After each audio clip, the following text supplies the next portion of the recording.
YouTube, what is up? James, MTG Biggie here for the first time in a little while, and today I wanted to go over a deck tech for my modern deck, and that is Modern Death and Taxes. As usual, every format I can, I play Death and Taxes in, and I've actually really been enjoying Modern. It's a format I historically do not care much for, but currently I think the format's in a really good spot, and I think that Death and Taxes is in a very good spot, and it's very underplayed, underprepared for, and underappreciated in the format. So I'm going to go through my list. This list started as a list that I found on MTG Goldfish that had 5-0 to League, and I took that build and adjusted it to my liking. So we'll start off. It is a companion deck. We are playing a Yorian Sky Nomad. So we are on 80 cards in this build of Death and Taxes. At first, I was very resistant to the 80 card builds of Taxes in both Legacy and Modern because I am a big fan of consistency, and upping the number of cards in your deck means you draw the important ones less in theory. However, what I have found through playing both Legacy and Modern Death and Taxes with Yorian is you just have to build the deck in a way that allows you to maximize your cards. You play a lot of 4-ofs, and you don't really play flex slot cards unless they are tutorable or you have a way to make them represent more copies of other cards, if that makes sense. So we're on Yorian as a companion. For those who don't know, it's 5 mana, 3 and hybrid blue-white, 2 of them.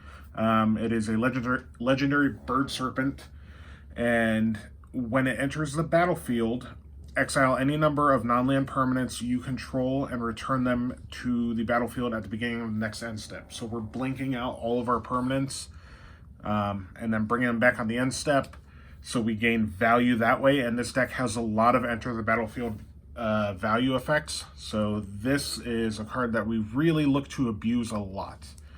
Then we'll go through the creature suite. We are, like I said, on a lot of 4-ofs, so of course we're running 4 Giver of Runes. This is our version of Mother of Runes in Modern. It's what we have access to, it's what we get, so we're playing 4 of them. Then we are playing 4 Esper Sentinels. This card allows us to have a good 1-drop to put in play finally with Death and Taxes. And there are a number of games where opponents don't respect it, and we could draw 2 to 3 cards off of it before it dies. There are games where it just eats a removal spell immediately, and that's all there is to it. But that's not a bad thing. If they're trading a card for this card and you don't get the value off the draw, then it's still not a terrible rate. I'm happy to have it in the deck. And then, of course, we have 4 of Thalia, Guardian of Thraben. This is the centerpiece that makes Death and Taxes function in every format. Making our opponent's spells cost 1 more is kind of the whole goal of the deck, is to slow down their game plan while we win with these kind of dirtily white creatures. Then we have 4 of Stoneforge Mystic. This gives us some access to very powerful equipment in our deck. So our little rinky-dink creatures can get much more powerful or get bigger. This also goes and gets a card that you'll see later that just ends games quickly. The problem with Death and Taxes previously would be having a good clock on your opponent. You could set up shop and kind of soft lock them out of the game or slow down their game plan. But a lot of the times, if you couldn't close out the games, opponents could claw back into a game, and that, you know, is kind of solved now with Stoneforge Mystic and a new card. Then we have 4 of Charming Prince. This is a value engine that we get to blink with Yorian, as well as some of our other cards. This is just like Flickerwisp 4 through 8, or 5 through 8. So the ability to blink another creature that has an ETB effect is very valuable, but on its at its floor, we're scrying 2 and setting up our draws later. It's an ability that white doesn't have a ton of, so I'm happy to have access to it here. And there's a lot of matchups in Modern where just gaining 3 life matters a ton, especially if you can blink this guy a couple times against burn and, you know, fast aggro decks. The default mode is gain 3 life, and it's very effective. Then we have a 3 of, this is Archon of Emeria. This is another plan to slow our opponents down. What we're doing with this is we're getting in play on turn 3 as soon as possible to allow each of us to only cast 1 spell per turn, and then their non-basics coming into play tapped is really, really devastating for a lot of decks. Against Tron, against control decks that are playing a lot of fetch lands, if you stick this, all their fetch lands coming in tapped just puts them back an entire turn on mana. So it's very good. It is a 3 of here because it doesn't have an ETB effect.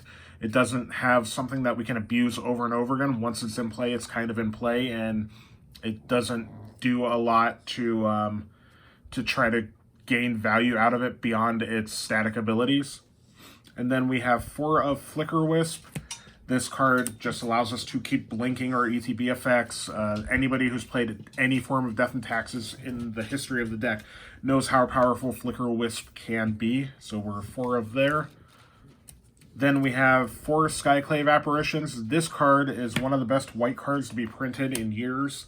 It allows us to have a good removal spell on a stick that can handle planeswalkers. It can handle artifacts, enchantments. It takes care of literally anything basically in Modern. The only thing this is missing in Modern that's a real problem is like Murktide Regent and like some of the bigger planeswalkers and like the Tron threats. But beyond that, like it hits so many things. It hits Jace the Mind Sculptor, Little Teferi, any opposing creatures, Ragavans, Dragon Rage Channelers, stuff like that. Opposing Stoneforge Mystics out of Hammer Time, or the Colossal Hammers, or the Scarta's Aid. It deals with a lot of stuff. It takes out a Tarmogoyf on its own, and if they kill it, they just get a 2/2 for their troubles. It doesn't matter. So this card's very good, and it is also another creature that we can blink with our Flickerwisp, with our Yorian, with our Charming Prince, and keep going and gaining value off of it over and over and over again. Then, the only 1 of as a creature in the deck, I'm playing a 1 of Restoration Angel. This is basically like more copies of every other card. It's more copies of Flickerwisp, more copies of Skyclave, more copies of the next creature you're going to see, Solitude. All the ETB effects that we have in our deck, we're trying to abuse, and also having a flash creature is very nice when we are trying to dodge a removal spell and save something from removal, or we have the ability to, after a Wrath effect, have a threat come down on an end step and then have something in play to threaten a Planeswalker with. Then we have 3 of Solitude. This card is insane. It is the way we get to play with Swords to Plowshares in Modern. The fact that it has flash as well, and we could just pitch a white card, exile a white card in our hand to play it for free, is very, very good. It kills Murktide Regents. It kills all the biggest threats in Legacy as far as creatures are concerned. It could take out an Emrakul. It does a lot of work, and the fact that we get to abuse it the way that we do and blink it and use it over and over again is insane. Solitude is one of the best white cards printed in a long, long time, and I'm happy to have it here. Now, all of these creatures that I've shown you that have Enter the Battlefield effects, we're trying to use over and over and over again. So we're playing 4 of Ephemerate. This card allows us to immediately blink a creature, and it comes back into play. So everything that we have with an ETB effect gets to get used again, and then we could cast it for free on our upkeep with Rebound. So with Solitude, if I am to evoke a Solitude, exile a white card in my hand, put it into play, with its sacrifice trigger on the stack, you can actually ephemerate it. It blinks, comes back into play, kills something else, and then doesn't get evoked into your graveyard. So we get to abuse the hell out of Ephemerate. It's insanely good in our deck. It allows us to kind of grind with every deck in the format. And then we have a 1 of Path to Exile. This is just like an extra removal spell. It's played over like a 4th solitude just because sometimes you don't have the white card to pitch. Sometimes you need like a quick answer with very low mana commitment. So we're still on one path to exile, as well as a couple in the sideboard, but that card is a lot less valuable and a lot less needed than it used to be, but it's still a good solid choice. And then we have 4 ether vials, because all these creatures that we're putting into play, we want to get into play and kind of cheat on mana and get into play for free. So having a turn 1 ether vial is still oftentimes the best thing that you could do, although it's not as powerful as it used to be because of cards like Prismatic Omen, or Prismatic Ending rather. But it's still very good, very powerful. It's the glue that holds this deck together. And then, as far as artifacts go, we have a bunch of artifacts that we can find with our Stoneforge Mystic. We have Sword of Fire and Ice. This card's very good when Ragavan is a card and blue-red Murktide Ragavan decks are in the format. It does a lot of work. It allows our creatures to hit harder. We could tutor for it and still have a castable equipment when we know that the Stoneforge Mystic is going to eat a lightning bolt or eat a removal spell, an unholy heat or whatever the case may be. We still have Batterskull. It is just a big old threat on a stick that we could tutor up and put into play. It's very good against aggro matchups. It gains us life. It does a lot of things. It is hard castable in many cases, so we're happy to play one. And then Kaldra Complete. This is the new piece of tech that Death and Taxes got and Stoneforge Mystic decks everywhere got. This card is busted. It is bonkers, bananas, incredibly good. A lot of the time, if I can play a Stoneforge on turn 2 and suspect that they don't have the removal for it, I immediately get Kaldra Complete, I slam it into play on turn 3, and then I kill them over the next few turns, and it's not even a problem. It hits so hard. For those who don't know, it's 7 mana for a legendary artifact equipment. It's a living weapon. It's indestructible itself. The germ token that it puts into play gets +5/+5, has first strike, trample, indestructible, haste, and whenever this creature deals combat damage to a creature, you exile that creature. And it costs 7 to equip, but we're almost never equipping it. And then we have Shadowspear, which this card is surprisingly powerful. We can get it with Stoneforge Mystic, but that's not why it's in the deck. It gives an equipped creature +1/+1, trample, and lifelink, and then we could pay 1 and give our opponent's permanents, or make our opponent's permanents lose hexproof and indestructible until the end of turn, which is relevant in many cases. It costs 2 to equip, so it's a cheap equipment. We can get into play. We can put it on a Thalia or onto a Charming Prince and instantly upgrade a creature that we have in play. But the reason that is in the deck is because we are an Urza Saga deck. Urza Saga has given Death and Taxes so much life and so much play that it is absurd. So in our mana base, which we'll get to now, we are playing 4 Urza Sagas. Everybody who's played Modern recently and Legacy knows this card. It's super powerful. It allows us to create construct tokens that get to be pretty big in our deck because we coincidentally have a bunch of artifacts, and it lets us tutor up the Shadowspear in most cases. Some of the time we already have the Shadowspear, so we could just tutor up an Aether Vial, and even a late Aether Vial adds to the size of the construct tokens that we're making, and we have some sideboard options that we could tutor with Saga, which is important because we're an 80 card deck. We don't get the same value out of our sideboard cards that most other decks get. It's harder to draw your good sideboard bullets, so having the ability to tutor a couple things is really nice with Saga.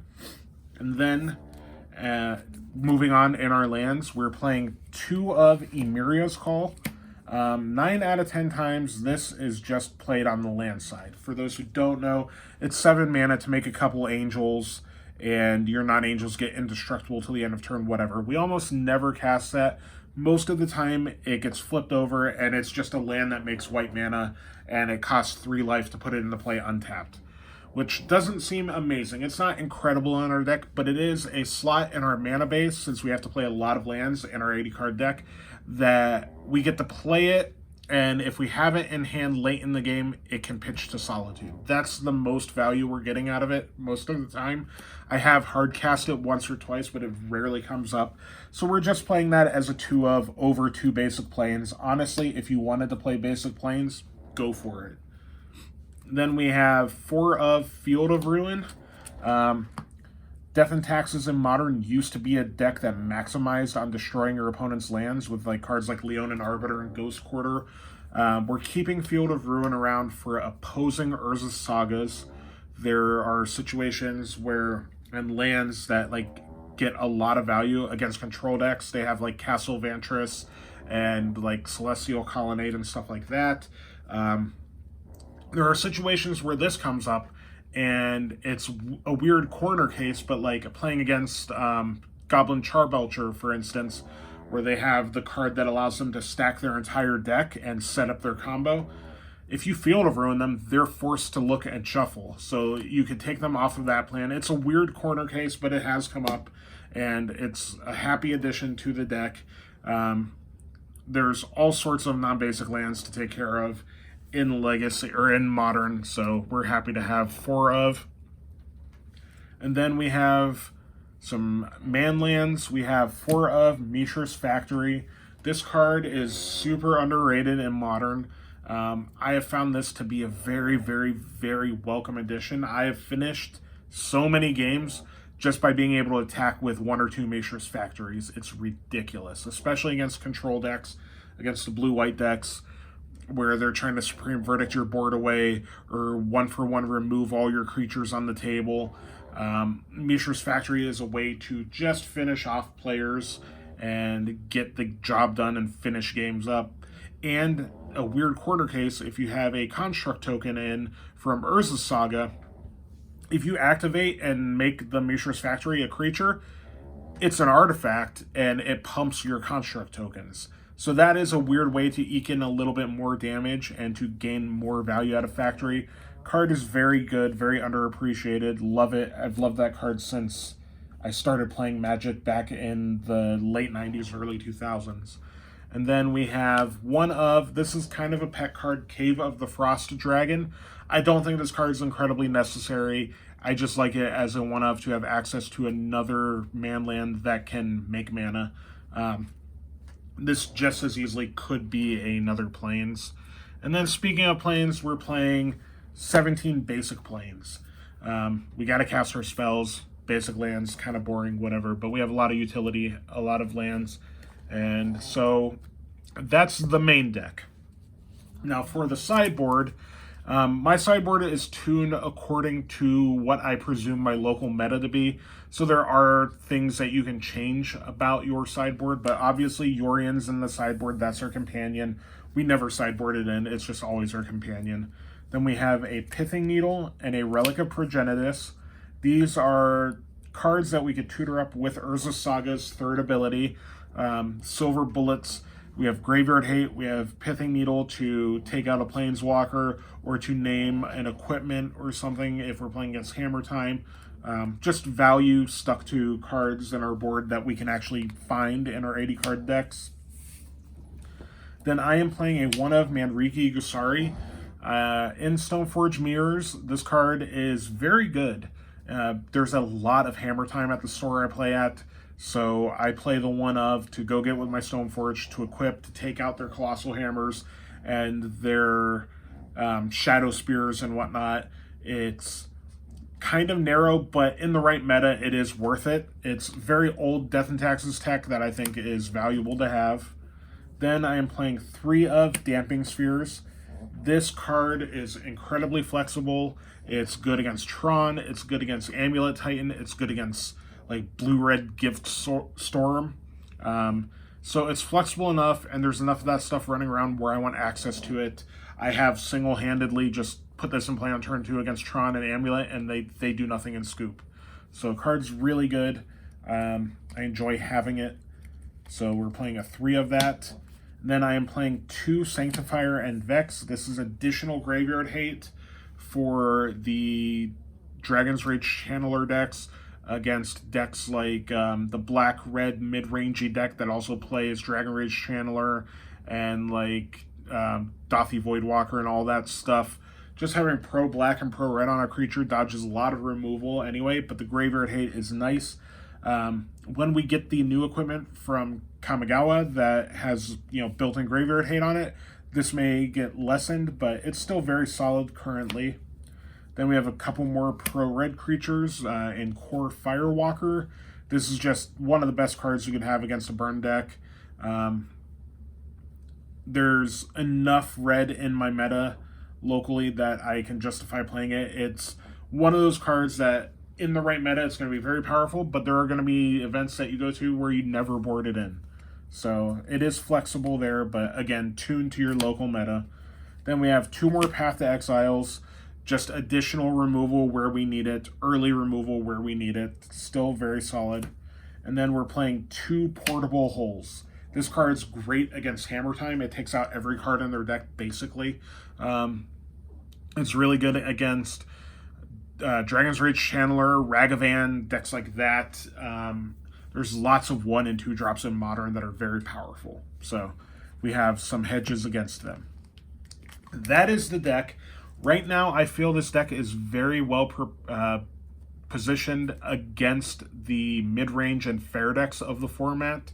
Whether it be the blue-white control deck, any like Jund style deck, black-green, black-red, or actual Jund, or old school like Boomer Jund. All of those decks, this deck's very, very good against. It grinds better than any deck in the format when it comes to that aspect. Its weaknesses are going to be things like Charbelcher, combo decks that go off very quickly and can ignore a lot of your game plan.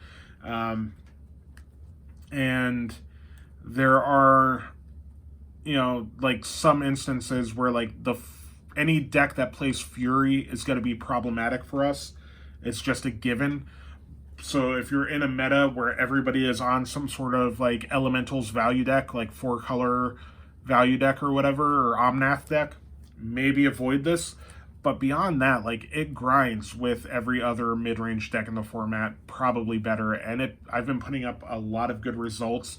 My local store does win-a-boxes that usually draw about 20 to 25 people every Saturday. And I've won, like, 2 of the last 4 there, and I've top-8'd, a couple others. I've always done well with it. So as long as you can get the reps in and practice with the deck and learn the deck, I think that it is a very good choice right now in Modern. Especially if you have a known meta and you can hedge your deck and like tune your deck to beat the decks that you know are going to be there. I recommend playing it highly. That's about all I have. If you have any questions at all, drop a comment down below. I will be glad to answer it. I'm always happy to talk death and taxes on the channel and in the comments. But that's all I've got, and maybe I'll talk to you guys again soon.